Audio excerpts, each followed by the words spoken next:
Bonjour et bienvenue dans notre espace de paix et de prière, Psaumes in prière.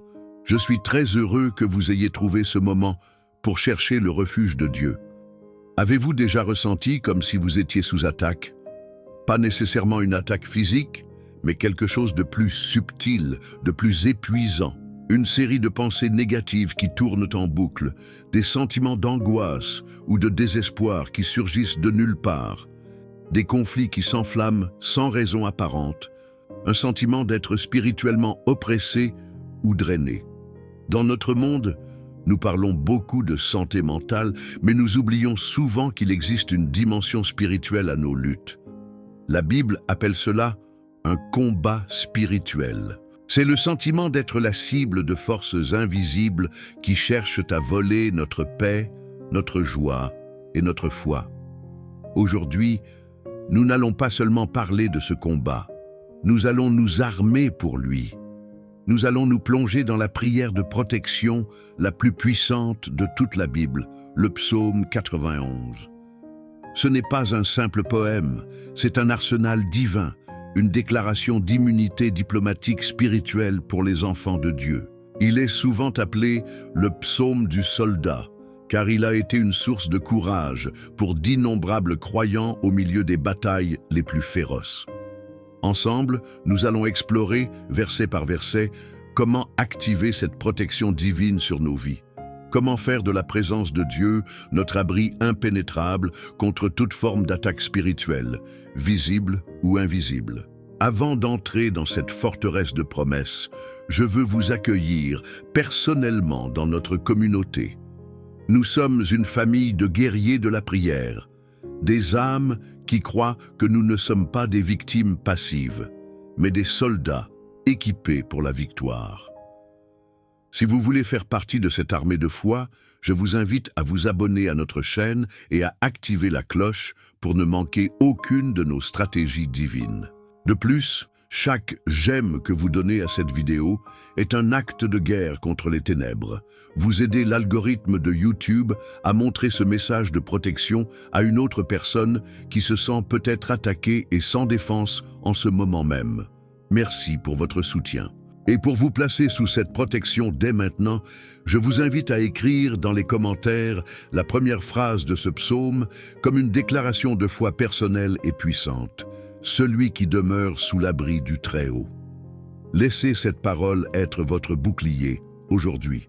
Enfin, restez avec moi jusqu'au bout de ce long voyage, car dans les derniers instants, je partagerai avec vous une clé pratique que j'appelle le protocole de l'abri divin, une méthode claire pour apprendre à vivre consciemment sous la protection de Dieu chaque jour. Le psaume commence par une condition fondamentale qui est la clé de toutes les promesses qui suivent. Le verset 1 établit cette condition. Celui qui demeure sous l'abri du Très-Haut repose à l'ombre du Tout-Puissant. Ce n'est pas une promesse pour tout le monde, de manière inconditionnelle. C'est une promesse spécifiquement pour celui qui demeure. Le mot hébreu pour demeurer, yashav, ne signifie pas faire une visite occasionnelle, comme un touriste.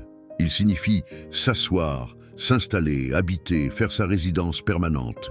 La protection totale promise dans ce psaume n'est pas pour ceux qui visitent Dieu dans les moments de crise, mais pour ceux qui choisissent de faire de sa présence leur lieu de vie constant. Imaginez une ambassade dans un pays étranger, en pleine guerre ou instabilité politique. À l'extérieur des murs de l'ambassade, c'est le chaos. Vous êtes soumis aux lois, aux dangers et à l'anarchie de ce pays étranger. Mais à l'instant même où vous franchissez le portail de l'ambassade de votre pays, les règles changent. Vous êtes maintenant sur un sol souverain. Vous êtes sous la juridiction et la protection de votre pays d'origine. Les lois, la sécurité, la puissance militaire de votre nation vous protègent. L'ambassade est un havre de sécurité impénétrable. Demeurer sous l'abri du Très-Haut, c'est choisir de vivre sa vie à l'intérieur de l'ambassade du royaume des cieux, même si notre corps est encore dans un monde hostile. Le résultat de cette demeure est le repos à l'ombre du Tout-Puissant. L'ombre dans le climat aride et brûlant du Moyen-Orient, est une image de soulagement, de protection et de paix. Se reposer à l'ombre de Shaddai, le Dieu tout-puissant et surabondant, signifie que nous cessons de nous agiter frénétiquement pour nous protéger nous-mêmes, et nous nous reposons dans la certitude que sa puissance omnipotente est notre couverture. C'est un repos qui ne vient pas de l'absence de menaces extérieures, mais de la conscience écrasante de la présence de notre protecteur. On peut être en paix au milieu de la bataille parce qu'on est à l'ombre du général. Au verset 2, le psalmiste transforme cette vérité objective en une déclaration de foi personnelle et active. C'est l'étape que chacun de nous doit franchir pour activer cette protection. Je dis à l'Éternel, mon refuge et ma forteresse, mon Dieu en qui je me confie. Il ne suffit pas de savoir que Dieu a un abri, il faut dire personnellement et délibérément, il est mon refuge. C'est l'acte de présenter son passeport au garde de l'ambassade et de dire « Je suis citoyen, laissez-moi entrer ». C'est le moment où la théologie devient une expérience vivante. Imaginez une violente tornade qui s'approche. Les sirènes hurlent, le ciel devient noir et menaçant. Une famille a un abri anti-tornade solide et bien construit dans son jardin. Le simple fait de savoir que l'abri est là ne les protège pas du tout. Ils doivent prendre une décision active et urgente. Courir vers l'abri, descendre les escaliers et verrouiller la lourde porte d'acier. C'est seulement alors qu'ils sont en sécurité, même si la tempête la plus violente fait rage juste au-dessus d'eux. Dire « L'Éternel est mon refuge », c'est cet acte de courir et de s'enfermer dans la sécurité de Dieu. C'est un acte de foi délibéré face à la menace imminente. À partir du verset 3, le psalmiste commence à énumérer les types d'attaques spécifiques dont ce refuge nous protège. Car c'est lui qui te délivre du filet de l'oiseleur, de la peste et de ses ravages. Le filet de l'oiseleur est une image de piège caché, de complot, de danger que nous ne voyons pas venir. Dans le contexte des attaques spirituelles, cela représente les stratégies rusées de l'ennemi, les tentations subtiles qui se déguisent en opportunités, les mensonges qui se présentent comme la vérité, les divisions qui commencent par de petites offenses. Ce sont les pièges conçus pour nous capturer sans que nous nous en rendions compte. La promesse est que Dieu, qui voit tout, nous délivre de ces pièges. Sa lumière expose les ténèbres.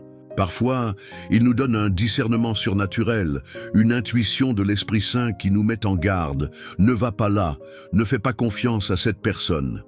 D'autres fois, nous tombons dans le piège par ignorance ou par faiblesse, mais lorsque nous crions à lui, il vient couper les mailles du filet pour nous libérer. Que ce soit par la prévention ou par l'intervention, il est notre libérateur des dangers cachés et des complots de l'ennemi. Il nous délivre aussi de la peste et de ses ravages. C'est une promesse de protection contre les maladies et les épidémies.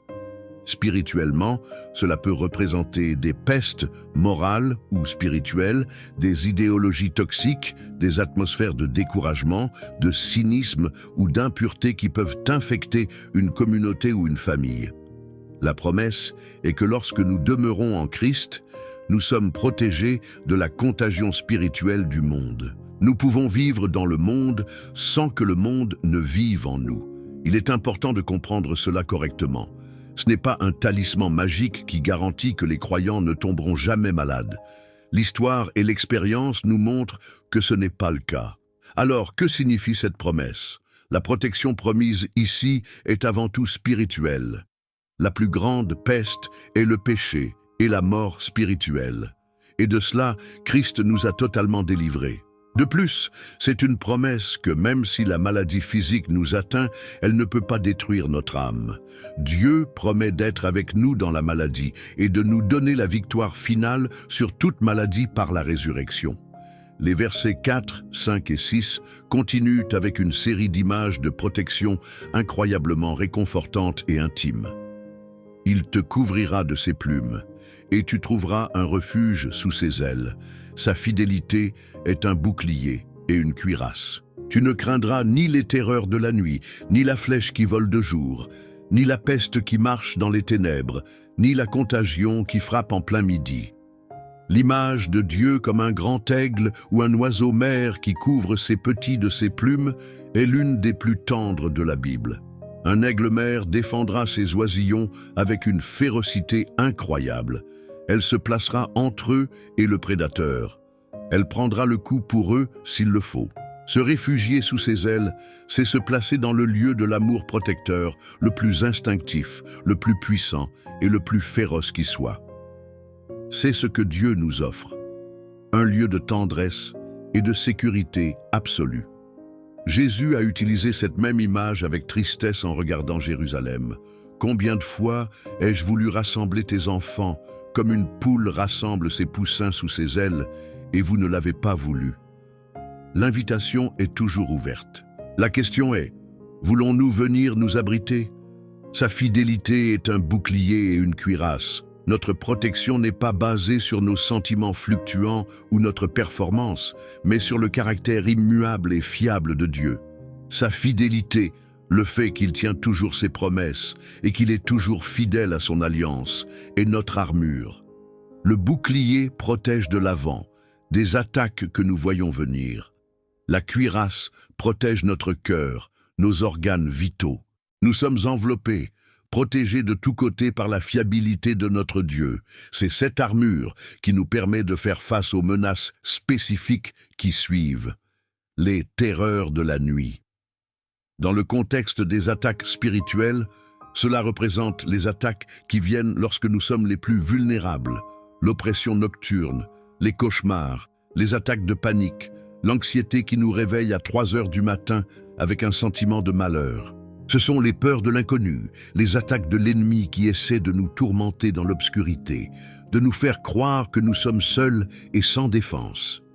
La promesse est que l'ombre de ses ailes nous couvre même dans la nuit la plus sombre. La flèche qui vole de jour, ce sont les dangers visibles, concrets, soudains qui nous frappent en pleine lumière. Une parole de malédiction prononcée contre nous, une accusation injuste au travail, une tentation soudaine qui cherche à nous faire trébucher, un conflit qui éclate de nulle part. Ce sont les attaques directes et délibérées de l'ennemi. La promesse est que le bouclier de la fidélité de Dieu peut dévier ces flèches. Même si une flèche nous atteint, elle ne peut pas atteindre notre cœur protégé par la cuirasse de sa fidélité.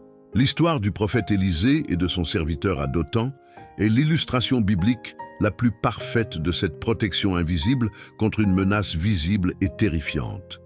Le roi de Syrie était en guerre contre Israël, mais il était constamment frustré parce que le prophète Élisée révélait tous ses plans de bataille secrets au roi d'Israël. Furieux, il a envoyé une armée entière, des chevaux, des chars, une grande troupe avec un seul objectif: capturer un seul homme, Élisée. Ils ont encerclé la petite ville de Dothan pendant la nuit. Le matin, le jeune serviteur d'Élisée se lève, sort, et son sang se glace. Il voit cette armée massive, brillante et menaçante, entourant complètement la ville. Il est saisi de panique. Il court vers Élisée en criant « Ah, mon Seigneur, comment ferons-nous » C'est le cri de l'homme naturel qui voit la réalité physique de la menace et qui est submergé. C'est notre réaction quand nous regardons nos problèmes écrasants avec nos yeux humains et que nous oublions la réalité spirituelle. Mais la réponse d'Élisée est d'un calme surnaturel, car il ne voit pas avec ses yeux physiques, mais avec les yeux de la foi. Il dit au serviteur terrifié « N'aie pas peur, car ceux qui sont avec nous sont en plus grand nombre que ceux qui sont avec eux. » Le serviteur doit avoir pensé qu'Élisée avait perdu la raison. Il ne voyait que 2 d'entre eux contre une armée entière. Il voyait la menace visible, mais il était aveugle au refuge invisible.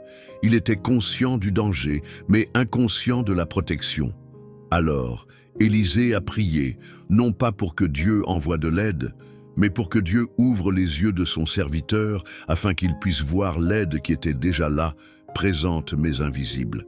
Il a prié, « Éternel, ouvre ses yeux pour qu'il voie. » Et la Bible nous dit ce qui s'est passé ensuite.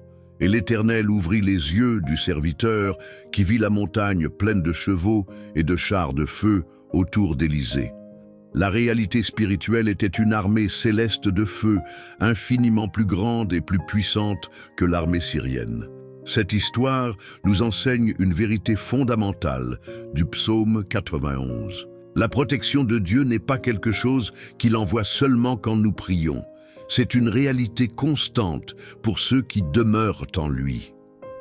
Les anges de Dieu campent en permanence autour de ceux qui le craignent.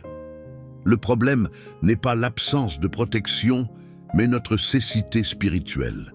La prière la plus importante que nous puissions faire lorsque nous sommes paralysés par la peur n'est pas « Seigneur, protège-moi », mais « Seigneur, ouvre mes yeux pour que je puisse voir la protection que tu as déjà mise en place tout autour de moi ». Les versets 7 et 8 du psaume continuent avec l'une des promesses les plus étonnantes de tout le texte. « Que 1000 tombent à ton côté et 10 000 à ta droite, tu ne seras pas atteint. De tes yeux seulement tu regarderas et tu verras la rétribution des méchants. » C'est une promesse de préservation surnaturelle au milieu d'un désastre généralisé. C'est l'image d'un soldat qui traverse un champ de mines sans exploser, d'un médecin qui traverse une épidémie sans être infecté. Comment comprendre cette promesse sans tomber dans la présomption? Encore une fois, l'histoire de la Pâque en Égypte nous donne la clé. La 10e et dernière plaie, la mort des premiers-nés, était un jugement qui passait dans tout le pays d'Égypte. Le danger était partout. Mais Dieu a donné à son peuple, les Israélites, un moyen de protection, une instruction pour créer un sanctuaire au milieu du jugement. Ils devaient appliquer le sang d'un agneau sacrifié sur les poteaux de leur porte. Ensuite, ils devaient demeurer à l'intérieur de la maison toute la nuit. L'ange de la mort, en voyant le sang, passerait par-dessus cette maison et n'y entrerait pas pour frapper. La mort frapperait tout autour d'eux, mais eux, ils ne seraient pas atteints. Leur protection ne venait pas de leur propre force ou de leur propre justice, mais du fait qu'ils demeuraient sous la protection du sang de l'agneau. C'est une image prophétique de notre protection en Christ. Jésus est notre agneau pascal. Son sang versé à la croix est ce qui nous protège du jugement éternel du péché. Lorsque nous demeurons en Christ, lorsque nous plaçons notre foi en son sacrifice et que nous choisissons de vivre notre vie à l'intérieur de sa grâce, nous sommes en parfaite sécurité spirituelle. Les fléaux du péché, de la condamnation et de la mort éternelle peuvent faire rage dans le monde qui nous entoure, mais ils ne peuvent pas nous atteindre parce que nous sommes couverts par son sang. Le psaume continue en réaffirmant la raison de cette protection. Versets 9 et 10. « Car tu es mon refuge, ô Éternel, tu fais du Très-Haut ta retraite. Aucun malheur ne t'arrivera, aucun fléau n'approchera de ta tente. » Le psalmiste répète la condition. C'est parce que nous avons fait le choix de faire de Dieu notre refuge que ces promesses s'appliquent. La protection n'est pas automatique, elle est relationnelle. Elle découle d'un choix de confiance et d'intimité, un choix que nous devons renouveler chaque jour. Et cette protection est administrée par des agents célestes.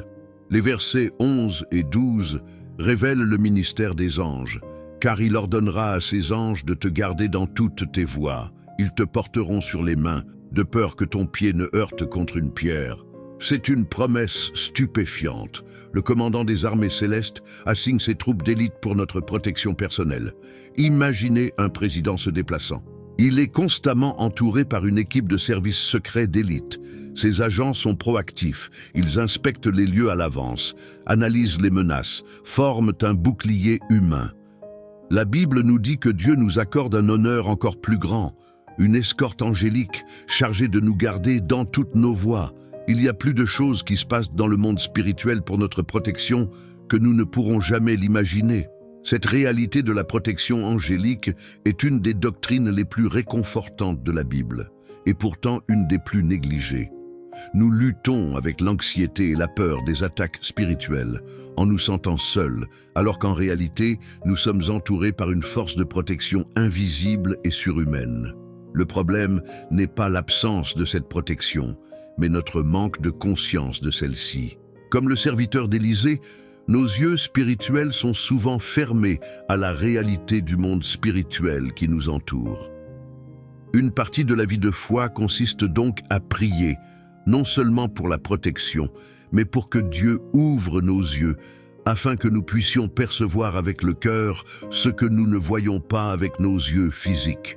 Cette conscience spirituelle est une arme puissante qui transforme la peur en une confiance audacieuse. Le psalmiste continue ensuite avec une des promesses les plus dramatiques du psaume, versets 7 et 8. « Que 1000 tombent à ton côté et 10 000 à ta droite, tu ne seras pas atteint. De tes yeux seulement tu regarderas et tu verras la rétribution des méchants. » C'est une promesse de préservation surnaturelle au milieu d'un désastre généralisé. C'est l'image d'une personne qui traverse un champ de bataille sans être touchée, qui reste saine au milieu d'une épidémie. Dans le contexte des attaques spirituelles, c'est la promesse que même si les gens autour de nous tombent dans le découragement, le péché ou l'apostasie, nous pouvons être préservés. Il est crucial de comprendre cette promesse avec une sagesse spirituelle. Ce n'est pas un talisman magique qui garantit que les croyants ne connaîtront jamais l'épreuve. L'histoire des martyrs, d'Étienne à nos jours, nous le montre. La clé, comme toujours, se trouve dans le principe fondamental du psaume, la condition de demeurer. Et l'histoire de la Pâque en Égypte nous donne l'illustration la plus parfaite de ce que cela signifie. La 10e plaie, la mort des premiers-nés, était un jugement qui passait dans tout le pays. Le danger était partout. 1000 tomberaient à leur côté et 10 000 à leur droite. Mais Dieu a donné à son peuple un moyen de protection. Chaque famille devait prendre un agneau sans défaut, le sacrifier et appliquer son sang sur les poteaux et le linteau de la porte. Ensuite, le commandement était crucial. Personne d'entre vous ne sortira de la porte de sa maison jusqu'au matin. Exode 12, 22. Leur sécurité dépendait de 2 choses, être couverts par le sang de l'agneau et demeurer à l'intérieur de la maison. S'ils sortaient, ils n'étaient plus sous la protection du sang. Cette nuit-là, l'ange de la mort, en voyant le sang, passait par-dessus.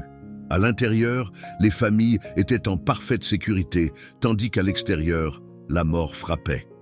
Ceci est une image prophétique puissante de notre protection spirituelle en Christ. Jésus est notre agneau pascal. Son sang versé à la croix est ce qui nous protège du jugement éternel du péché. Lorsque nous demeurons en Christ, en plaçant notre foi en son sacrifice, nous sommes en parfaite sécurité spirituelle. Les fléaux du péché, de la condamnation et de la mort éternelle peuvent faire rage dans le monde qui nous entoure. Mais ils ne peuvent pas nous atteindre parce que nous sommes couverts par son sang. C'est la plus grande protection qui soit. Le psalmiste réaffirme la raison de cette protection au versets 9 et 10. « Car tu es mon refuge, ô Éternel. Tu fais du Très-Haut ta retraite. Aucun malheur ne t'arrivera, aucun fléau n'approchera de ta tente. » Il répète la condition. C'est parce que nous avons fait le choix actif de faire de Dieu notre refuge que ces promesses s'appliquent. La protection n'est pas automatique, elle est relationnelle. Elle découle d'un choix de confiance et d'intimité renouvelé chaque jour. Et cette protection est administrée par des agents célestes. Les versets 11 et 12 révèlent le ministère des anges, car il ordonnera à ses anges de te garder dans toutes tes voies. Ils te porteront sur les mains, de peur que ton pied ne heurte contre une pierre. Le commandant des armées célestes assigne ses troupes d'élite pour notre protection personnelle. Le livre des Hébreux nous dit qu'ils sont des esprits au service de Dieu, envoyés pour exercer un ministère en faveur de ceux qui doivent hériter du salut. L'ordre qu'ils reçoivent est de nous garder dans toutes nos voies, dans les activités ordinaires de notre vie. L'image qu'ils nous portent sur les mains, de peur que ton pied ne heurte contre une pierre, est une image d'un soin incroyablement méticuleux. C'est plus que de nous protéger des grands désastres, c'est de nous protéger des petits accidents, des trébuchements quotidiens. Cela nous montre à quel point le soin de Dieu pour nous est détaillé. L'histoire de la libération de Pierre de prison dans le livre des Actes, chapitre 12, est une démonstration puissante de ce ministère. Hérode l'avait fait emprisonner pour le faire exécuter. La situation était sans espoir. Pierre dormait, enchaîné à 2 soldats, avec des gardes devant la porte. Mais l'Église priait. Et la nuit avant son exécution, un ange du Seigneur survint. Les chaînes tombèrent de ses mains. L'ange l'a ensuite guidé, pas à pas, hors de la prison. Il l'a gardé dans sa voie, s'assurant qu'il ne heurte aucun obstacle. Le verset 13 nous amène à un autre niveau de protection, qui est en fait une autorité. Tu marcheras sur le lion et sur l'aspic, tu fouleras le lionceau et le dragon. Le lion et le serpent sont, dans la Bible, des symboles de force puissante et dangereuse, souvent utilisés pour représenter Satan et les puissances démoniaques. L'apôtre Pierre nous avertit que votre adversaire, le diable, rôde comme un lion rugissant, cherchant qui il dévorera. Cette promesse n'est donc pas seulement une protection passive, mais une autorité active. Elle ne dit pas « le lion ne t'approchera pas », mais « tu marcheras sur le lion ». C'est une promesse de victoire et de domination sur les forces spirituelles du mal. Lorsque nous demeurons sous l'abri du Très-Haut, nous opérons à partir d'une position d'autorité spirituelle. Nous ne sommes pas des victimes craintives, mais des soldats équipés qui ont le pouvoir de fouler l'ennemi. C'est Jésus qui a accompli cette promesse de la manière la plus parfaite. Au désert, le serpent, Satan, l'a attaqué. Et Satan a même osé citer le psaume 91 à Jésus en tordant son sens. Mais Jésus a foulé la ruse du serpent par l'obéissance et la parole de Dieu. À la croix, il a affronté le lion rugissant. Sa résurrection a été le coup fatal qui a écrasé la tête du serpent. Sa victoire est maintenant notre victoire. Lorsque nous sommes confrontés à une attaque spirituelle, nous ne nous battons pas pour la victoire. Nous nous battons depuis la victoire déjà remportée par notre roi. À partir du verset 14, le psaume atteint son sommet.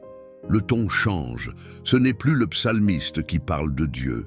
C'est Dieu qui parle directement, à la première personne. C'est comme si le Père, après avoir entendu le témoignage de confiance de son enfant, se penchait du ciel pour confirmer personnellement chaque promesse et y ajouter son propre sceau.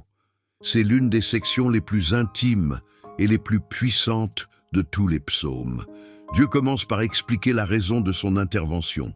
Verset 14. « Puisqu'il s'est attaché à moi, je le délivrerai, je le protégerai, puisqu'il connaît mon nom. » La base de tout n'est pas un contrat légal, mais une relation d'amour. Puisqu'il s'est attaché à moi, le mot hébreu suggère un amour profond, une affection qui lie. Parce que nous avons placé notre affection sur lui, son réflexe protecteur est activé. C'est l'instinct féroce d'un parent aimant qui voit son enfant en danger. Et connaître son nom signifie connaître son caractère et y placer sa confiance. C'est être dans une relation d'alliance avec lui. C'est être un citoyen reconnu de son ambassade. C'est à cause de cet amour réciproque et de cette confiance relationnelle que Dieu s'engage à nous délivrer et à nous protéger. Ensuite, Dieu fait une série de promesses directes. La première est au verset 15. « Il m'invoquera et je lui répondrai ». C'est la promesse d'un accès direct et d'une réponse certaine. Lorsque nous crions à lui, invoquer, il s'engage à répondre. Il n'y a jamais de prière sincère qui monte dans le vide. L'histoire de Jabès, dont le nom signifiait « douleur », est un exemple puissant. Il a refusé de laisser son passé dicter son avenir et a invoqué le Dieu d'Israël avec une prière audacieuse. La Bible conclut « Et Dieu accorda ce qu'il avait demandé ». Il a invoqué et Dieu a répondu. La deuxième promesse est l'une des plus réconfortantes. Je serai avec lui dans la détresse. Dieu ne promet pas de nous empêcher d'entrer dans la détresse, mais il promet d'entrer dans la détresse avec nous. Il est le quatrième homme dans la fournaise ardente avec les 3 jeunes Hébreux. Il est dans la fosse au lion avec Daniel. Nous ne traversons jamais une épreuve seule, et il ne se contente pas d'être avec nous. La promesse continue, « Je le délivrerai et je le glorifierai ». Dieu ne nous laisse pas dans la détresse, il nous en sort. Et non seulement il nous en sort, mais il nous glorifie ou nous honore. Dieu prend notre lieu d'épreuve et le transforme en un lieu d'honneur. Il prend notre témoignage de souffrance et le transforme en un trophée de sa grâce. L'histoire de Job est l'exemple ultime de cela. Après sa souffrance inimaginable, Dieu non seulement le délivre en restaurant sa santé et ses biens, mais il le glorifie. Il le justifie devant ses amis qui l'avait accusé à tort, et il lui donne une fin plus bénie que son commencement. Dieu est un expert en transformation de la cendre en gloire. La dernière promesse, au verset 16, concerne la durée et le but de notre vie. Je le rassasierai de longs jours et je lui ferai voir mon salut. C'est une promesse de plénitude de vie. Il ne s'agit pas seulement du nombre d'années, mais de la qualité de ces années. Rassasier signifie satisfaire pleinement. C'est la promesse d'une vie vécue avec un but, une signification et une satisfaction profonde qui ne peut venir que de la communion avec Dieu. Et la destination finale est de voir son salut. C'est plus que le sauvetage d'un problème. C'est voir la plénitude du plan de salut de Dieu, culminant dans la vie éternelle et la vision de Jésus-Christ, notre Sauveur, face à face. C'est la promesse ultime. Le voyage à travers les dangers de cette vie, sous la protection de Dieu, a pour but final de nous amener en toute sécurité à notre demeure céleste. Le psaume 91 est donc un sanctuaire complet. Il commence par nous inviter à entrer dans le refuge, puis il nous décrit en détail tous les dangers dont nous sommes protégés. Il nous révèle les agents de cette protection et il se termine par la voix du maître de maison lui-même, nous garantissant personnellement notre sécurité et notre destination finale. C'est la promesse de protection la plus complète de la Bible. Cependant, une promesse n'est bénéfique que si elle est crue et appliquée. Un abri anti-tornade ne sert à rien si nous restons dehors. La clé de tout le psaume reste le premier verset. Celui qui demeure.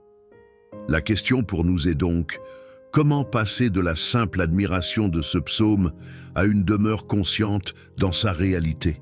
C'est ce que nous allons explorer maintenant en regardant comment Jésus a incarné ce psaume. Le Nouveau Testament nous révèle que toutes les promesses de Dieu trouvent leur oui en Jésus. L'abri du Très-Haut n'est pas en fin de compte un lieu, mais une personne. Demeurer sous l'abri du Très-Haut dans la Nouvelle Alliance signifie demeurer en Christ. C'est ce que Jésus a enseigné dans Jean 15. « Demeurez en moi, et je demeurerai en vous ». Notre sécurité n'est pas dans un lieu géographique, mais dans notre union avec lui. L'histoire de Jésus calmant la tempête est une illustration vivante de ce que signifie avoir l'abri avec nous. Les disciples étaient dans une barque et une tempête mortelle s'est levée. Ils étaient vulnérables, exposés, et la peur les a saisis. Et où était Jésus? Il dormait à la poupe. L'abri du Très-Haut était littéralement avec eux dans la barque, et il était en parfait repos. Le chaos extérieur ne pouvait pas perturber sa paix intérieure. Lorsque les disciples, paniqués, le réveillent, il ne se contente pas de les protéger de la tempête. Il commande à la tempête elle-même « Silence, tais-toi !» Et il y eut un grand calme. Avoir Jésus dans notre barque, c'est avoir le Maître de l'univers comme notre protection personnelle. La promesse pour nous n'est pas que nous n'aurons pas de tempête, mais que le Maître de la tempête est avec nous. Cette perspective christocentrique change tout. Le psaume 91 devient une description de notre position en Christ. Nous demeurons sous l'abri parce que nous sommes en Christ. Nous sommes couverts sous ses ailes parce que nous sommes abrités par sa justice. Sa fidélité est notre bouclier. Les anges nous servent parce que nous sommes cohéritiers avec le Fils que les anges adorent. Cela nous libère de la peur de ne pas être assez bons pour mériter la protection du psaume 91. Notre sécurité ne dépend pas de la force de notre foi, mais de l'objet de notre foi, Jésus-Christ. C'est une sécurité basée sur la grâce et non sur les œuvres. Et c'est pourquoi elle est inébranlable. Alors, comment demeurer en Christ au quotidien? Cela signifie cultiver une relation consciente avec lui, en commençant chaque journée par un acte de foi intentionnel, en lui consacrant nos premiers moments. C'est un choix de vivre à l'intérieur de son ambassade. C'est un processus que nous devons apprendre et pratiquer. Ce processus d'apprentissage et de pratique du demeurer en Christ est le cœur de la vie chrétienne victorieuse. Ce n'est pas une connaissance mystique réservée à quelques-uns, mais une discipline accessible à tous. Approfondissons cela. Comment, concrètement, Cultivez cette conscience de la présence protectrice de Dieu au milieu d'une journée remplie de stress et d'attaques spirituelles subtiles. L'apôtre Paul, un grand guerrier de la foi, nous donne une clé dans sa lettre aux Philippiens. Il dit « Au reste, frères, que tout ce qui est vrai, tout ce qui est honorable, tout ce qui est juste, tout ce qui est pur, tout ce qui est aimable, tout ce qui mérite l'approbation, ce qui est vertueux et digne de louange, soit l'objet de vos pensées. » Philippiens 4:8. C'est un commandement à diriger intentionnellement le trafic de nos pensées. Notre esprit est comme une forteresse avec une seule porte d'entrée. L'ennemi, le lion rugissant, rôde constamment autour de cette porte, cherchant à y introduire ses espions. Les pensées de peur, de doute, d'accusation, d'impureté. Demeurer sous l'abri du Très-Haut, c'est agir comme le gardien vigilant de cette porte. C'est examiner chaque pensée qui se présente et lui demander ses papiers d'identité. Est-ce que cette pensée est vraie selon la parole de Dieu? Est-elle pure? Est-elle digne de louange? Si ce n'est pas le cas, nous avons l'autorité en Christ de lui refuser l'entrée. C'est un combat constant, mais c'est le combat qui détermine la paix ou le chaos de notre âme. L'histoire du roi David, face à l'insulte de Shimei, est une illustration puissante de cette discipline mentale. Alors que David fuyait Jérusalem après la trahison de son propre fils Absalom, un homme nommé Shimei a commencé à le suivre, à lui jeter des pierres et à le maudire violemment. C'était une flèche qui vole de jour, une attaque spirituelle et verbale directe au moment de la plus grande vulnérabilité de David. Abishai, le général de David, furieux, a voulu immédiatement tuer Shimei. C'était la réaction charnelle, répondre à l'attaque par l'attaque. Mais la réaction de David est stupéfiante. Il arrête son général et dit « Laissez-le et qu'il maudisse, car l'Éternel le lui a dit. Peut-être que l'Éternel regardera mon affliction et que l'Éternel me fera du bien en retour de ses malédictions d'aujourd'hui. » 2 Samuel 16, 11, 12. Au lieu de se concentrer sur l'insulte, David a élevé sa pensée à un autre niveau. Il a choisi de voir la situation du point de vue de la souveraineté de Dieu. Il a pratiqué Philippiens 4:8. Il a choisi une pensée juste. Peut-être que je mérite cela. Et digne de louange. Dieu peut transformer cette malédiction en bénédiction. Il est resté dans l'abri de la souveraineté de Dieu et l'attaque de l'ennemi a perdu son pouvoir. Cette discipline mentale est ce qui nous permet de vivre la réalité du verset 13. « Tu marcheras sur le lion et sur l'aspic. » Marcher sur l'ennemi ne se fait pas toujours par des déclarations de puissance audibles, mais souvent par le choix silencieux de refuser ses pensées et de les remplacer par la vérité de Dieu. Chaque fois que vous refusez une pensée de peur et que vous choisissez de méditer sur la fidélité de Dieu, vous foulez le lionceau. Chaque fois que vous refusez une pensée de ressentiment et que vous choisissez de pardonner, vous marchez sur l'aspic. La victoire spirituelle se gagne d'abord sur le champ de bataille de notre esprit.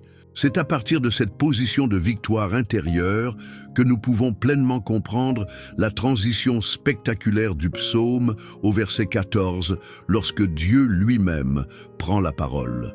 C'est parce que le psalmiste a fait le choix de demeurer, de déclarer sa confiance et de discipliner ses pensées que son cœur est maintenant dans une position pour entendre la voix directe de son Père. Dieu parle à ceux qui écoutent, à ceux qui ont appris à faire taire le bruit pour se syntoniser sur sa fréquence. Relisons la première promesse de Dieu avec cette perspective. « Puisqu'il s'est attaché à moi, je le délivrerai. » Cet attachement n'est pas un sentiment passif, c'est une décision active. C'est le choix de David de ne pas se venger de Shimei, mais de s'attacher à la justice de Dieu. C'est le choix de Daniel de continuer à prier 3 fois par jour, s'attachant à sa relation avec Dieu plus qu'à sa propre sécurité. C'est le choix que nous faisons lorsque, face à une attaque spirituelle, nous choisissons de courir vers Dieu plutôt que de réagir avec nos propres forces. La deuxième partie, « Je le protégerai puisqu'il connaît mon nom », est tout aussi profonde. Connaître le nom de Dieu, c'est avoir une connaissance intime de son caractère. C'est savoir par expérience qu'il est fidèle, qu'il est bon, qu'il est juste. Cette connaissance n'est pas seulement intellectuelle, elle est relationnelle. C'est cette connaissance qui nous donne la force de choisir, de lui faire confiance au milieu de l'attaque. Nous choisissons de nous abriter en lui parce que nous le connaissons. Nous savons qu'il est un abri sûr. L'histoire du combat de Jacob au gué de Jabbok est une image de cette lutte pour connaître Dieu. Jacob a lutté toute une nuit avec un être mystérieux. À la fin, physiquement brisé mais spirituellement transformé, sa seule demande était « Fais-moi, je te prie, connaître ton nom ». Il voulait connaître le caractère de celui avec qui il avait lutté. Et c'est cette rencontre, cette connaissance intime qui l'a transformé de Jacob, le trompeur, en Israël, celui qui a lutté avec Dieu. C'est en connaissant son nom que nous trouvons notre véritable identité et notre protection. La première promesse spécifique de Dieu, au verset 15, est la conséquence directe de cette relation.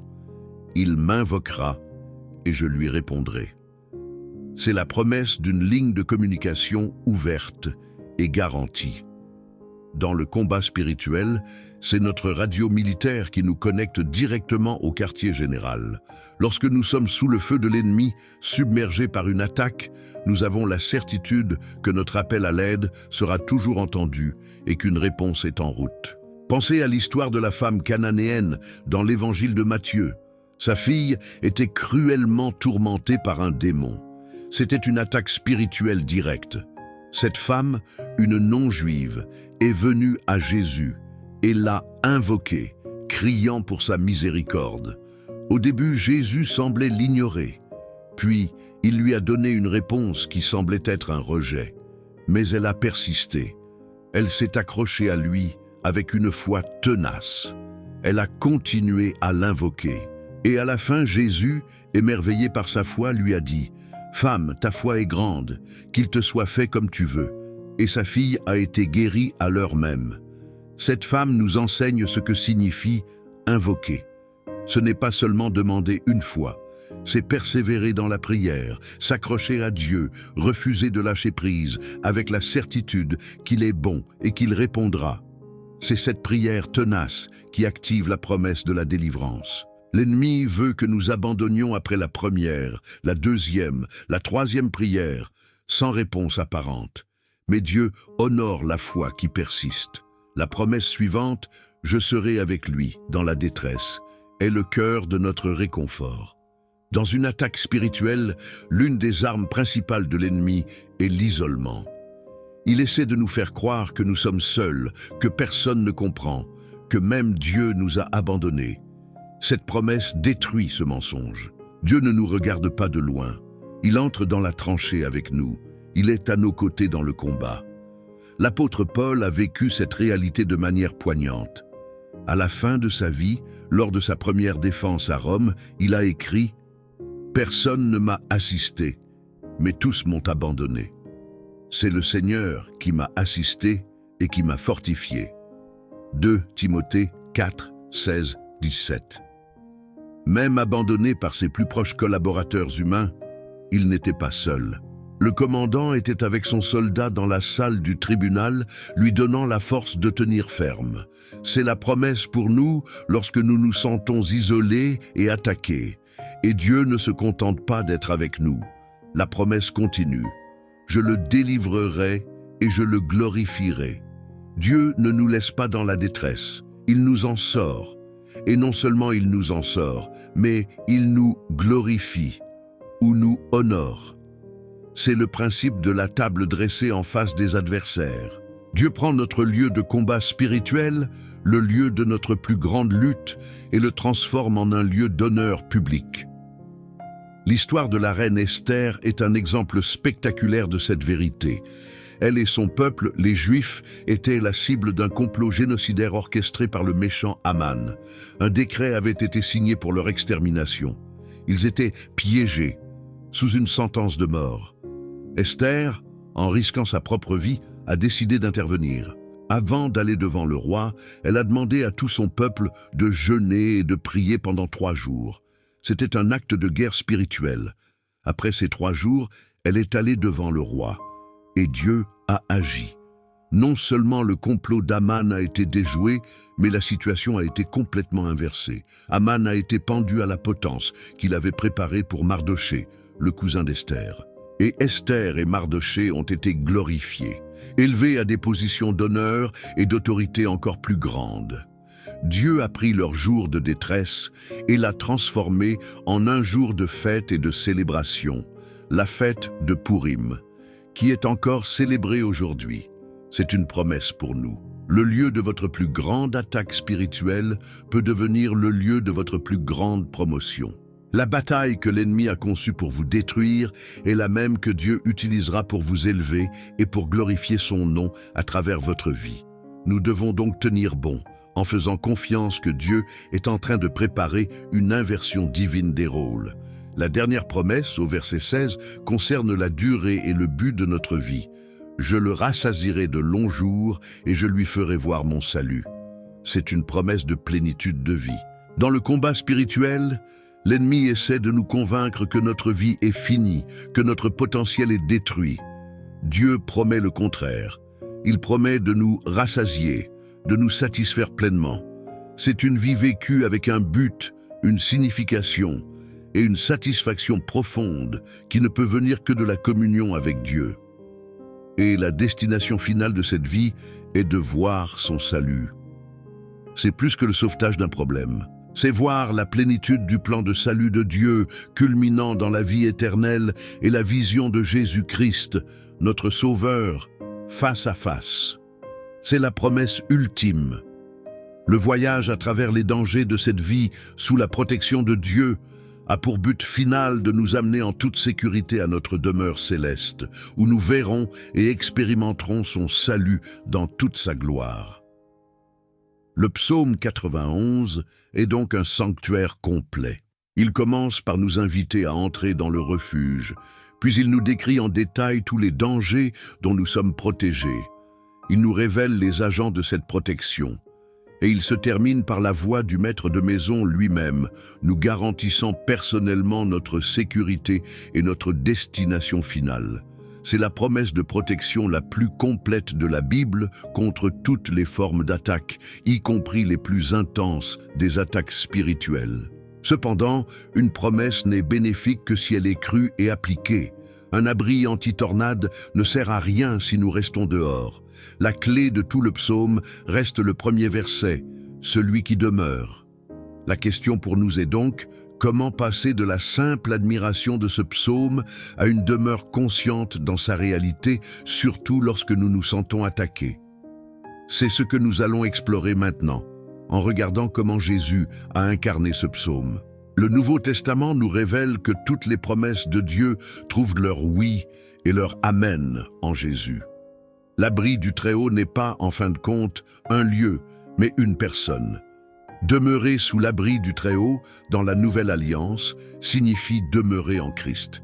C'est ce que Jésus a enseigné dans Jean 15. « Demeurez en moi et je demeurerai en vous ».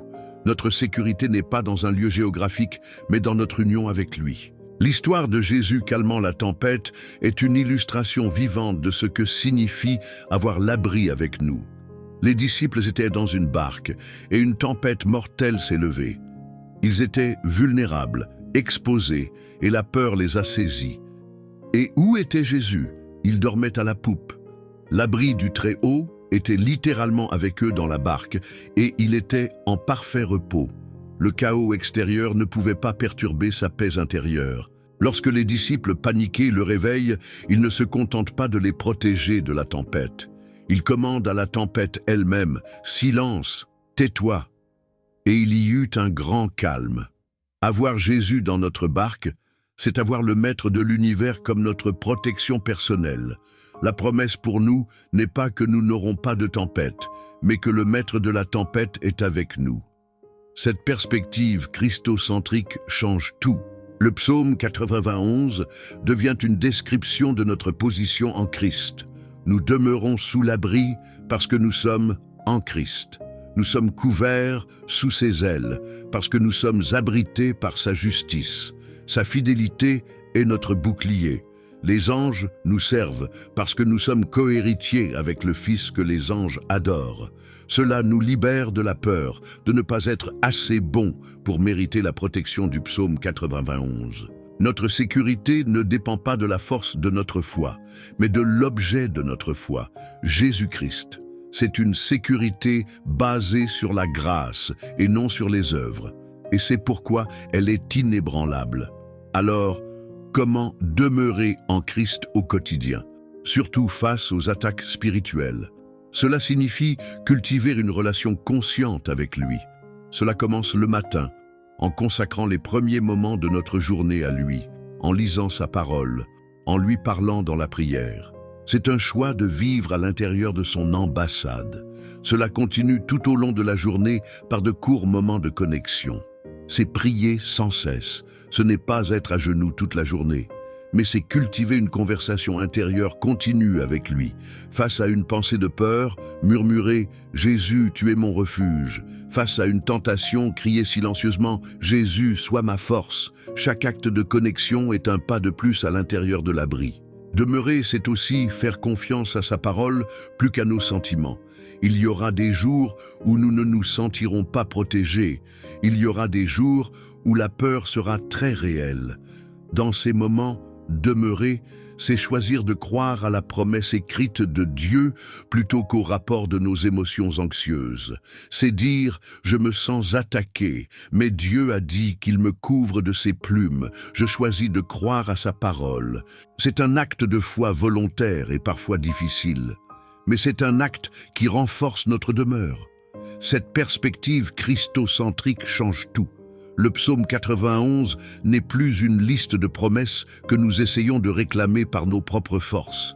Il devient une description de notre position en Christ. Nous demeurons sous l'abri parce que nous sommes en Christ. Nous sommes couverts sous ses ailes parce que nous sommes abrités par sa justice. Sa fidélité est notre bouclier. Les anges nous servent parce que nous sommes cohéritiers avec le Fils que les anges adorent. Cela nous libère de la peur de ne pas être assez bons pour mériter la protection du psaume 91. Notre sécurité ne dépend pas de la force de notre foi, mais de l'objet de notre foi, Jésus-Christ. C'est une sécurité basée sur la grâce et non sur les œuvres. Et c'est pourquoi elle est inébranlable. Alors, comment demeurer en Christ au quotidien, surtout face aux attaques spirituelles? Cela signifie cultiver une relation consciente avec lui. Cela commence le matin en consacrant les premiers moments de notre journée à lui, en lisant sa parole, en lui parlant dans la prière. C'est un choix de vivre à l'intérieur de son ambassade. C'est un processus que nous devons apprendre et pratiquer. Cela continue tout au long de la journée par de courts moments de connexion. C'est prier sans cesse. Ce n'est pas être à genoux toute la journée, mais c'est cultiver une conversation intérieure continue avec lui. Face à une pensée de peur, murmurer « Jésus, tu es mon refuge ». Face à une tentation, crier silencieusement « Jésus, sois ma force ». Chaque acte de connexion est un pas de plus à l'intérieur de l'abri. Demeurer, c'est aussi faire confiance à sa parole plus qu'à nos sentiments. Il y aura des jours où nous ne nous sentirons pas protégés. Il y aura des jours où la peur sera très réelle. Dans ces moments, demeurer, c'est choisir de croire à la promesse écrite de Dieu plutôt qu'au rapport de nos émotions anxieuses. C'est dire « je me sens attaqué, mais Dieu a dit qu'il me couvre de ses plumes. Je choisis de croire à sa parole ». C'est un acte de foi volontaire et parfois difficile. C'est un combat mental. C'est prendre toute pensée captive à l'obéissance de Christ. Chaque fois qu'une pensée de peur ou d'accusation se présente, nous devons la confronter avec une promesse du psaume 91. L'histoire de la femme atteinte d'une perte de sang dans les évangiles est une illustration poignante de cet acte de foi. Elle était impure, isolée, vulnérable. Elle avait tout dépensé chez les médecins, mais son état empirait. Elle était dans une situation désespérée. Mais elle a entendu parler de Jésus. Et une pensée de foi a germé dans son cœur. Elle s'est dit « Si seulement je puis toucher son vêtement, je serai guérie ». C'était une déclaration de foi audacieuse contre toute évidence. Au milieu de la foule, elle s'est frayé un chemin, a bravé l'interdit de toucher les autres et a touché le bord du vêtement de Jésus. Et instantanément, la puissance est sortie de lui et l'a guéri. Notre foi dans les promesses du psaume 91 est comme ce geste. Nous sommes peut-être au milieu de la foule pressante de nos problèmes et de nos peurs, mais nous pouvons, par un acte de foi, tendre la main et toucher la réalité de sa protection. Chaque fois que nous déclarons « L'Éternel est mon refuge », nous touchons le vêtement de notre guérisseur et protecteur. Le psaume 91 nous offre une vision de la vie radicalement différente de celle que le monde nous propose. Le monde nous dit « Sois prudent, construis tes propres murs, ne fais confiance à personne, car tu es seul et vulnérable. » Le psaume 91 nous dit « Sois confiant, demeure dans mon abri, fais-moi confiance entièrement, car tu n'es jamais seul et tu es parfaitement protégé. » Cela ne signifie pas que nous devons être imprudents. Dieu nous a donné l'intelligence pour prendre des décisions sages. Mais notre confiance ultime n'est pas dans nos précautions. Elle est dans le Dieu qui est souverain sur toute chose. La sagesse pratique et la confiance radicale ne sont pas contradictoires. Elles sont partenaires. Vivre dans la réalité du psaume 91 nous libère pour vivre avec audace. Quand nous savons que nous sommes en sécurité, nous avons moins peur de prendre des risques pour Dieu. Une personne qui se sait en sécurité est une personne libre. Cette liberté est l'un des plus grands témoignages que nous puissions offrir à un monde paralysé par la peur. Dans une culture de l'anxiété, la paix surnaturelle d'un croyant est un phare. Le psaume 91 n'est donc pas une simple prière de protection égoïste. C'est un manifeste pour une vie de confiance radicale qui a pour but de glorifier Dieu et d'attirer les autres vers la sécurité de son abri. Dieu nous protège pour que nous puissions être des instruments de son courage dans un monde qui en a désespérément besoin. Alors que nous nous préparons à conclure notre temps de méditation par une prière finale, laissons ces vérités s'enraciner profondément. Notre Dieu n'est pas distant. Il nous invite dans son intimité en Jésus-Christ. Il n'est pas impuissant. Il commande aux armées célestes pour notre bien. Il n'est pas indifférent. Il nous aime avec une passion féroce qui l'a conduit à la croix. C'est dans cette certitude que nous pouvons maintenant nous approcher de lui, non pas avec la peur, mais avec la confiance d'un enfant bien-aimé. Nous allons maintenant prier en réclamant personnellement les promesses de ce psaume sur nos vies. Ce n'est pas une formule magique, c'est un acte de foi. C'est dire à Dieu « Je crois à ce que tu as dit et je choisis de vivre ma vie sur la base de tes promesses et non sur la base de mes peurs. » Où que vous soyez, préparez votre cœur. Respirez profondément. Relâchez la tension de vos épaules. Laissez tomber le fardeau de devoir vous protéger vous-même et préparez-vous à entrer, par la foi, dans le lieu très saint, l'abri du Très-Haut. Prions. Seigneur Très-Haut, mon Père Céleste, je viens à toi aujourd'hui, non pas sur la base de mes mérites, mais sur la base de ton invitation en Jésus-Christ. Tu m'as appelé à demeurer sous ton abri, et par la foi, j'y entre maintenant. Je choisis de faire de Christ ma résidence permanente, mon lieu de sécurité. Je quitte par un acte de ma volonté le terrain découvert et dangereux de l'autosuffisance et de l'inquiétude, et j'entre dans l'ambassade souveraine de ta grâce. Je place ma vie, ma famille, mon avenir sous ta juridiction et ta protection. Je déclare avec le psalmiste et du fond de mon cœur: Tu es mon refuge et ma forteresse, mon Dieu en qui je me confie. Je dis non aux autres refuges qui ont tenté de me séduire. Je ne mettrai pas ma confiance ultime dans ma santé, car elle est fragile. Je ne mettrai pas ma confiance ultime dans mes finances, car elles sont incertaines. Je ne mettrai pas ma confiance ultime dans l'approbation des autres, car elle est changeante. Aujourd'hui, je fais le choix de m'appuyer de tout mon poids sur toi, le rocher qui ne change jamais. Père, je te demande d'accomplir ta promesse du verset 3 dans ma vie. Délivre-moi, je t'en prie, du filet de l'oiseleur. Tu connais les pièges cachés que l'ennemi a tendus sur mon chemin, les tentations subtiles qui se déguisent en opportunités, les relations toxiques qui se présentent comme des amitiés, les tromperies qui semblent être la vérité. Ouvre mes yeux pour que je puisse les voir, et donne-moi la sagesse de les éviter. Et si je suis déjà pris dans un filet, je te supplie, envoie ton ange pour en couper les mailles et me libérer. Et délivre-moi aussi, Seigneur, de la peste et de ses ravages. Je place ma santé physique entre tes mains. Je te prie de protéger mon corps contre la maladie, les virus, les infirmités. Mais plus encore, je te prie de me protéger de la peste spirituelle du péché, de l'amertume, du cynisme qui peut infecter mon âme. Garde mon cœur pur. Et si la maladie physique devait me toucher, je te demande la grâce de demeurer dans ta paix, avec la certitude que mon âme est éternellement en sécurité en toi et que tu seras avec moi dans cette épreuve. Merci pour la promesse tendre du verset 4. Oui, Seigneur, couvre-moi de tes plumes. Quand je suis faible et effrayé, rassemble-moi sous tes ailes, comme une poule rassemble ses poussins. Laisse-moi sentir la chaleur de ta présence, le battement de ton cœur aimant. Je trouve mon refuge non seulement dans ta puissance, mais aussi dans ta tendresse. Que ton amour féroce et protecteur soit ma sécurité aujourd'hui. Je choisis de me blottir contre toi, mon Père.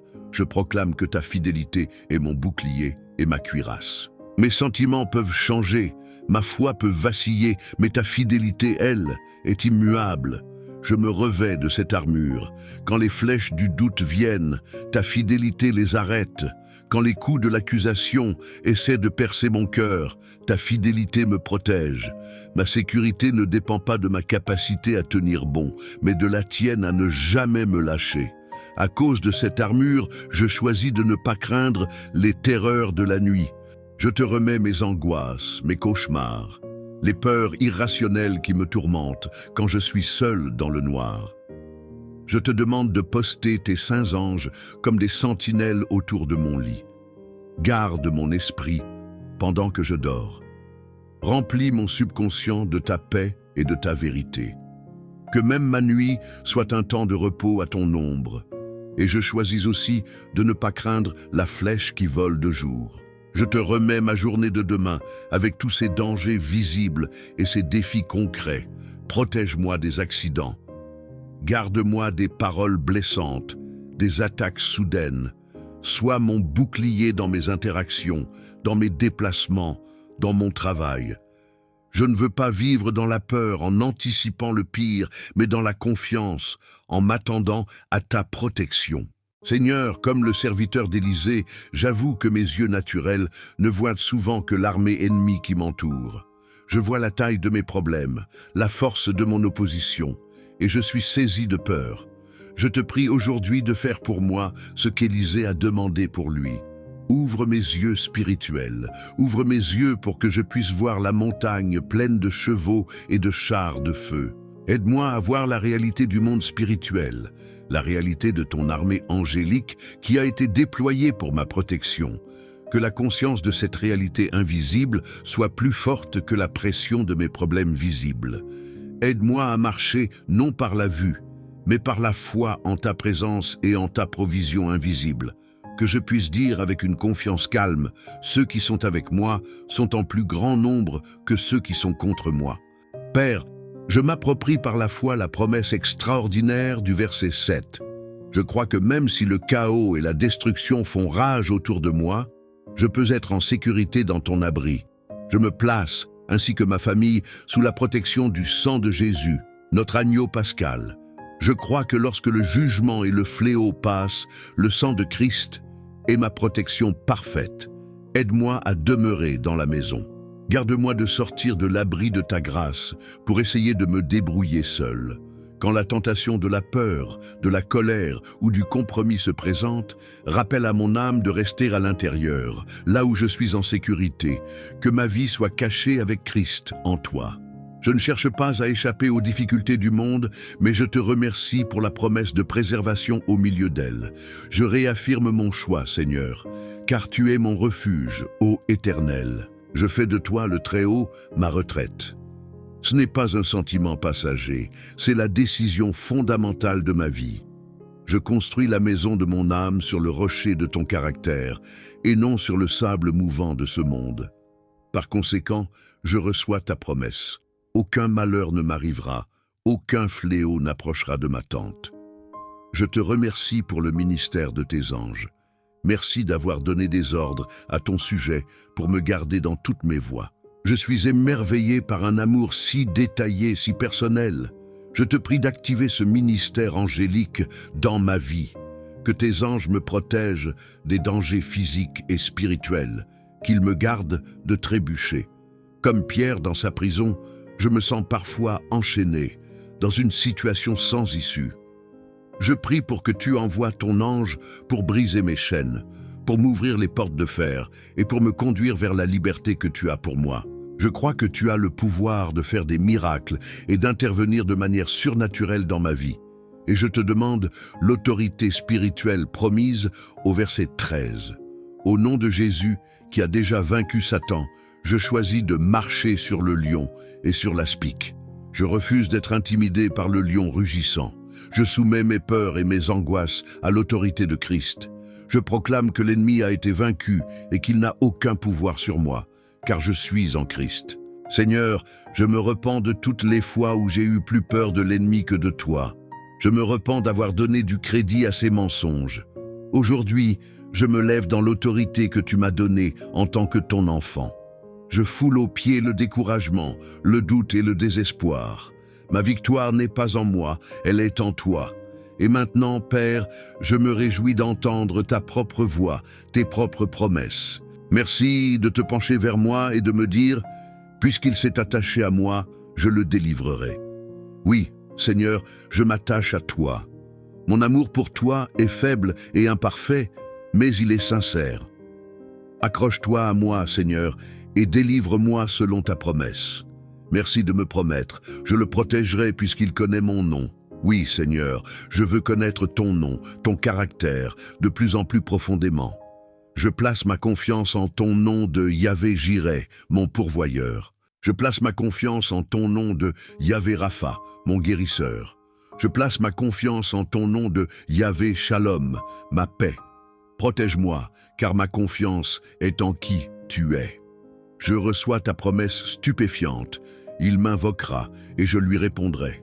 Je viens à toi maintenant avec mes besoins, mes soucis, mes questions, et je crois que tu m'entends et que tu me répondras. Je te confie la santé de ma famille. Je te confie ma situation financière. Je te confie cette relation difficile. Je te confie l'avenir de mes enfants. J'invoque ton nom sur chacune de ces situations. Comme Jabez, je te demande audacieusement de me bénir, d'étendre mes limites, de garder ta main sur moi et de me préserver du malheur. J'attends ta réponse avec foi, sachant que tu es un père qui aime donner de bonnes choses à ses enfants. Merci pour le privilège de la prière, pour cette ligne de communication toujours ouverte. Cette perspective de Jésus comme l'accomplissement du psaume 91 change radicalement notre approche du combat spirituel. Nous ne sommes plus des civils effrayés espérant une protection, mais des soldats dans l'armée d'un roi victorieux, couverts par son autorité. La question n'est plus « serais-je protégé ?», mais « comment puis-je marcher dans la protection et l'autorité que Christ a déjà acquise pour moi ?» La réponse réside dans la transformation de notre mentalité. L'ennemi mène une guerre psychologique. Ses armes principales sont le mensonge, l'intimidation et l'accusation, conçues pour nous faire douter de notre identité et de la bonté de Dieu. Notre victoire dépend de notre capacité à démanteler ces mensonges avec la vérité. Considérez l'histoire de la confrontation entre David et Goliath. Goliath a utilisé la guerre psychologique pendant 40 jours. Chaque matin et chaque soir, il se tenait devant l'armée d'Israël et criait des insultes, des menaces, se moquant d'eux et de leur Dieu. Son objectif était de les paralyser par la peur. Et cela fonctionnait. La Bible dit que Saül et tout Israël entendirent ces paroles du Philistin et ils furent effrayés et saisis d'une grande crainte. L'attaque spirituelle de Goliath a créé une forteresse de peur dans l'esprit des soldats israélites. Mais quand le jeune David arrive sur le champ de bataille, il entend les mêmes paroles, mais il les interprète à travers une lentille différente. Il n'entend pas la voix d'un géant puissant, il entend la voix d'un incirconcis qui insulte les armées du Dieu vivant. David ne s'est pas concentré sur la taille de l'ennemi, mais sur l'honneur de son Dieu. Il voyait la bataille non pas comme un combat entre lui et Goliath, mais entre l'Éternel et les idoles des Philistins. Cette perspective a changé sa peur en une sainte indignation. C'est la première étape pour vaincre une attaque spirituelle, la voir du point de vue de Dieu. La deuxième étape est de répondre aux mensonges par la vérité. Goliath a dit « Je suis un Philistin, et vous, des esclaves de Saül ». David a répondu en déclarant sa véritable identité et celle de son Dieu. « Tu marches contre moi avec l'épée, la lance et le javelot, et moi, je marche contre toi au nom de l'Éternel des armées, le Dieu des armées d'Israël que tu as insulté. » Il a contré le mensonge de l'ennemi avec une déclaration de foi puissante. Dans nos propres combats, nous devons apprendre à répondre aux mensonges de l'ennemi. « Tu es un échec, tu es seul », avec la vérité de la parole de Dieu. Je suis plus que vainqueur en Christ. Dieu a promis de ne jamais m'abandonner. L'histoire de Jésus tenté au désert nous montre le même principe. Satan l'a attaqué avec 3 mensonges subtils, 3 flèches conçues pour le faire douter de son identité et de sa mission. Et à chaque fois, Jésus a paré l'attaque avec la même arme. Il a déclaré « Il est écrit », citant la vérité de la parole de Dieu. Il nous a montré que l'Écriture n'est pas un livre d'histoires anciennes, mais une épée vivante et efficace pour le combat spirituel d'aujourd'hui. Demeurer dans l'abri, c'est demeurer dans la vérité de sa parole.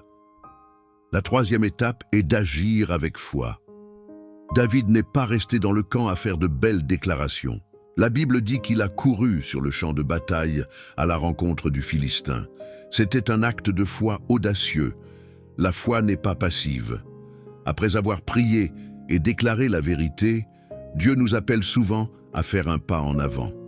Ce pas peut être de pardonner à quelqu'un qui nous a blessés, de résister à une tentation, de partager notre foi avec un ami, ou simplement de refuser de s'apitoyer sur son sort et de se lever pour servir quelqu'un d'autre. Chaque pas d'obéissance est un acte de marche sur le lion. Le psaume 91 est donc un appel à une foi active et combative. C'est un appel à cesser d'être des victimes passives des circonstances et des attaques de l'ennemi et à devenir des participants actifs à notre propre protection en choisissant de demeurer, de croire et d'obéir. La protection de Dieu est une promesse, mais notre expérience de cette protection dépend de notre coopération. C'est une danse entre la souveraineté de Dieu et la responsabilité humaine. Cette vision de la vie chrétienne est tout sauf ennuyeuse ou passive. C'est une aventure, une campagne militaire, un projet de reconstruction de la plus haute importance. Chaque jour, nous avons l'opportunité de réparer une brèche dans nos murs spirituels, de poser une pierre de vérité, de repousser une attaque de l'ennemi. C'est une vie pleine de but et de sens. C'est la vie pour laquelle le commandant divin nous a sauvés et nous entraîne. Le voyage de la foi, tel que décrit dans le psaume 91, nous transforme donc au plus profond de notre être. Il prend notre sentiment de vulnérabilité et le remplace par une confiance audacieuse en notre protecteur. Il prend notre peur de l'ennemi et la remplace par une autorité spirituelle en Christ. Il nous fait passer de la peur à la foi et de la foi à l'action victorieuse. Cela ne se produit pas du jour au lendemain. C'est le résultat d'un processus, d'une relation cultivée jour après jour.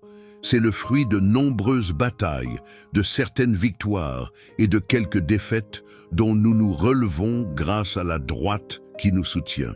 C'est le produit d'une vie passée à crier à Dieu dans la détresse et à faire l'expérience répétée de sa fidélité jusqu'à ce que la confiance devienne notre réflexe par défaut. Alors que nous concluons cette longue méditation, la question qui nous est posée est la suivante. Sommes-nous prêts à nous enrôler? Sommes-nous prêts à abandonner le confort de la passivité pour l'aventure de la coopération avec Dieu? Sommes-nous prêts à endurer la discipline de la demeure pour connaître la joie de la protection et de la victoire? Le psaume 91 n'est pas seulement une belle histoire du passé. C'est une prophétie de ce que Dieu veut faire dans votre vie. Il veut être votre abri, votre refuge, votre forteresse. Il veut intervenir de manière spectaculaire dans votre situation impossible. Et ensuite, il veut vous prendre par la main et faire de vous le héros de la foi que vous avez été créé pour être. Peut-être que jusqu'à présent, vous vous êtes vu comme une victime des attaques de l'ennemi. Le psaume 91 vous invite à changer d'identité. Par la grâce de Dieu, vous êtes appelé à être un vainqueur. Peut-être que vous vous êtes senti faible et inutile. Ce psaume vous dit que Dieu est sur le point de vous donner son autorité. Peut-être que vous vous êtes senti piégé sans espoir. Ce psaume vous promet que Dieu peut et va vous mettre au large. C'est la bonne nouvelle de l'Évangile, encapsulée dans ce champ de guerre ancien. Le salut est un don, mais il est aussi un appel à l'action. La protection nous est donnée pour que nous puissions avancer avec audace. La liberté nous est donnée pour que nous puissions nous battre pour la liberté des autres. La victoire nous est donnée pour que nous puissions apporter toute la gloire à notre roi. Cette compréhension approfondie nous prépare maintenant pour la conclusion de notre méditation. Nous avons vu le cri, le sauvetage, l'équipement et la victoire. Nous avons vu comment tout cela pointe vers Jésus et est rendu possible par lui. Il est maintenant temps de rassembler toutes ces vérités et de les transformer en un engagement personnel et en une stratégie pratique pour nos vies. Nous allons bientôt conclure par une prière finale d'engagement. Et ensuite, je partagerai avec vous la clé pratique promise, le protocole de l'abri divin. Mais avant cela, laissez cette vérité s'installer. Le Dieu qui a fait trembler la terre à la résurrection, qui a fermé la gueule des lions pour Daniel et qui a fait tomber le feu sur le Carmel, est le même Dieu qui vous écoute en ce moment même. Il connaît le nom de votre adversaire puissant. Il voit les filets que l'ennemi a tendus pour vous. Et il n'est pas intimidé. Il a déjà vaincu. Il est prêt à vous faire participer à sa victoire. La seule question est, allez-vous vous réfugier sous son commandement? Allez-vous lui faire confiance? Et allez-vous utiliser les armes qu'il vous a données? Le psaume 91 n'est pas seulement l'histoire de David. C'est une invitation pour vous. Une invitation à passer de la peur à la foi, de l'impuissance à l'autorité, de la condition de victime à celle de plus que vainqueur par celui qui nous a aimés. Laissons ces pensées préparer nos cœurs pour le moment final de consécration, où nous répondrons personnellement à l'appel de notre commandante en chef. C'est le moment de décider si nous allons rester sur la défensive en espérant que l'ennemi ne nous trouvera pas, ou si nous allons prendre position dans notre forteresse et apprendre à marcher avec l'autorité de fils et de filles du roi. Le choix nous appartient. La puissance lui appartient. Et la gloire lui reviendra pour toujours. Préparons-nous maintenant à conclure notre temps ensemble, non pas dans la faiblesse de la peur, mais dans l'anticipation de la force et de l'autorité que Dieu est sur le point de déverser dans nos vies. Je vous invite à vous préparer pour un temps de prière, un moment pour vous décharger de vos fardeaux d'anxiété aux pieds de celui qui a promis de prendre soin de vous. Un moment pour laisser la paix des eaux tranquilles inonder votre âme. Un moment pour affirmer votre confiance en celui dont la bonté et la grâce vous poursuivent sans relâche. Le psaume 91 n'est pas seulement une prière écrite par David il y a des milliers d'années. C'est une invitation ouverte pour vous, ici et maintenant. Une invitation à sortir de l'isolement de la peur pour entrer dans la sécurité de sa présence. Une invitation à cesser de lutter par vos propres forces et à commencer à vous reposer dans sa protection souveraine. Le voyage que nous avons fait ensemble à travers ces versets nous a montré la portée du soin du Très-Haut. Il couvre tous les domaines de notre existence, des dangers physiques aux attaques spirituelles les plus subtiles. Il n'y a aucune situation que vous puissiez affronter que sa protection ne puisse couvrir. Il n'y a aucune peur si sombre que sa présence ne puisse illuminer. La sécurité qu'il offre n'est pas l'absence de tempête. C'est d'avoir l'ancre la plus solide du monde, au milieu de la tempête. Cette ancre, c'est son caractère immuable et son amour sacrificiel. C'est sur cette ancre que nous allons maintenant nous appuyer dans la prière. Alors que nous nous préparons à prier, Laissez la vérité de la présence du Très-Haut commencer à apaiser les zones de tension dans votre corps et votre esprit. Respirez profondément en inspirant sa paix et en expirant le fardeau de l'inquiétude. Rappelez-vous que vous n'êtes pas seul en ce moment. L'abri est ici. Il est prêt à écouter les peurs que vous n'osez peut-être avouer à personne d'autre. Il est prêt à prendre le poids de vos batailles sur ses épaules. Il est prêt à vous couvrir de ses plumes et à vous donner le repos. Préparons nos cœurs à recevoir ce qu'il est si désireux de donner. Où que vous soyez, préparez votre cœur, respirez profondément, relâchez la tension de vos épaules, laissez tomber le lourd fardeau de devoir vous protéger vous-même, et préparez-vous à entrer par la foi dans le lieu très saint, l'abri du Très-Haut. C'est une invitation ouverte à tous ceux qui sont fatigués d'avoir peur. C'est une porte ouverte à tous ceux qui se sentent vulnérables et exposés dans ce monde. C'est la promesse d'un repos et d'une sécurité que l'on ne trouve nulle part ailleurs, car elle n'est pas de ce monde. Le Dieu du psaume 91, le Père de notre Seigneur Jésus-Christ, est ici. Il attend, il vous invite. Sa présence est la réponse à votre plus profonde anxiété. Entrons ensemble dans son repos et recevons la paix qu'il est si désireux de nous donner. Prions. Seigneur très haut, mon Père céleste, je viens à toi aujourd'hui, non pas sur la base de mes mérites, mais sur la base de ton invitation en Jésus-Christ. Tu m'as appelé à demeurer sous ton abri, et par la foi, j'y entre maintenant. Je choisis de faire de Christ ma résidence permanente, mon lieu de sécurité.